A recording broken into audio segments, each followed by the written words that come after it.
श्री राधा जी के द्वारा गणपति जी की पूजा की कथा।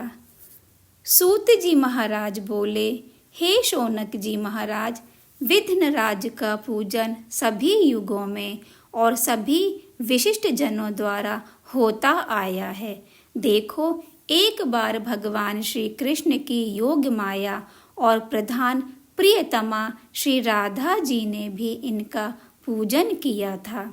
सूत जी बोले, देखो शौनक, सिद्धाश्रम नामक सिद्ध क्षेत्र की महिमा संसार प्रसिद्ध है। श्री सनत कुमार ने वहीं रहकर सिद्धि प्राप्त की थी। स्वयं ब्रह्मा जी ने भी वहां तपस्या करके इच्छित वर प्राप्त किया था।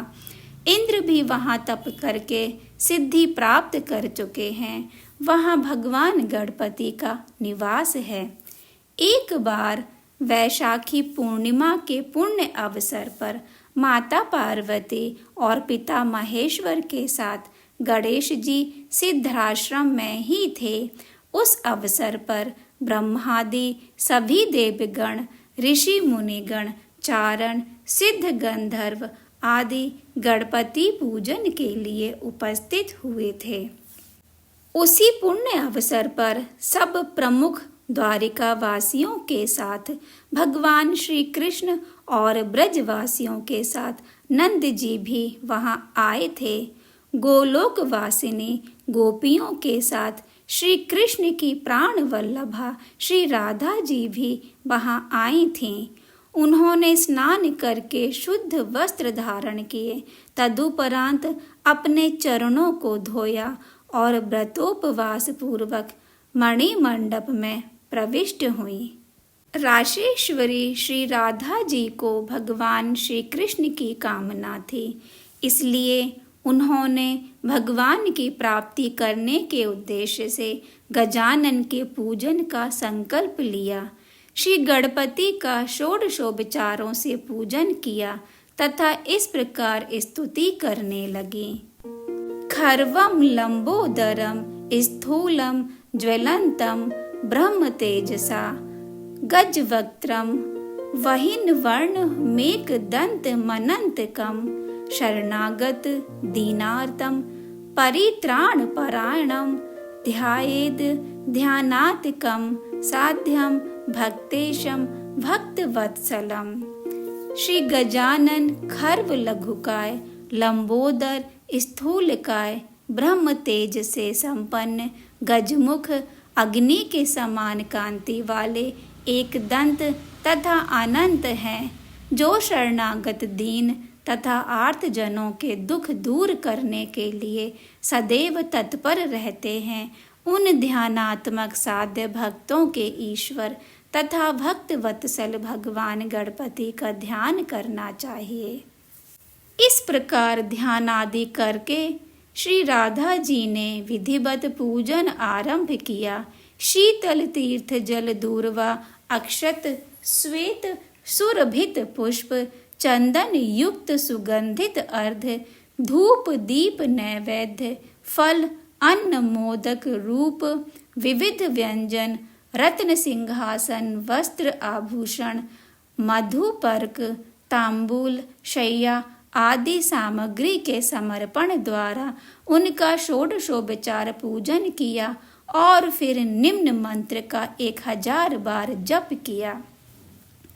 ओम गं गं गणपतये विघ्न विनाशिने स्वाहा। जप करने के पश्चात उन्होंने दशांश हवन और ब्राह्मण भोजन कराया तथा उसके बाद राधा जी के नेत्र प्रभु वियोग में अश्रुपूर्ण हो गए।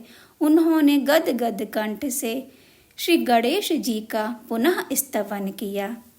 परम धाम परम ब्रह्म परेशम परमेश्वरम विघ्न निधन करम शांतम पुष्टम कांत मनंतकम सुरासुरेंद्र सिद्धेन्द्रः स्तुतम सतोमे परात्परम सुरपद्म दिनेशम च गणेशम मंगलायनम।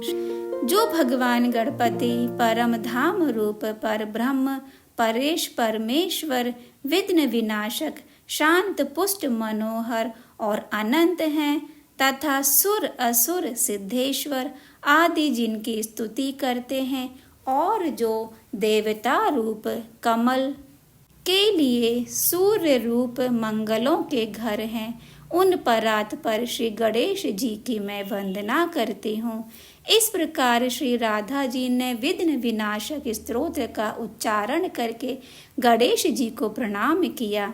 तब उनकी स्तुति से प्रसन्न हुए विघ्न विनाशक श्री गणेश जी प्रकट हो गए और उन्होंने श्री राधा जी के प्रति कहा, हे जगत जननी, आप स्वयं ही ब्रह्म स्वरूपिणी हैं तथा जगदात्मा भगवान श्री कृष्ण के वक्ष स्थल पर सदैव निवास करती हैं।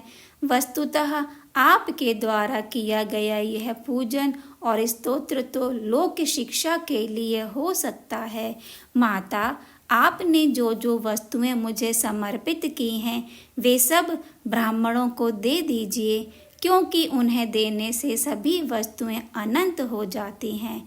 श्री गणेश जी का यह निर्देश सुनकर श्री राधा जी ने वे सभी वस्तुएं ब्राह्मणों को दे दी।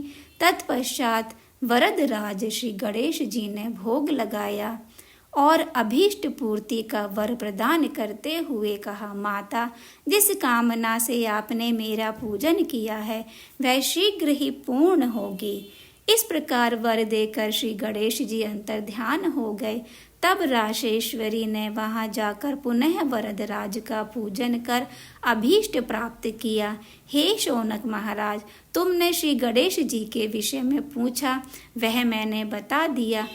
जय जय श्री गणेश। श्री राधे राधे।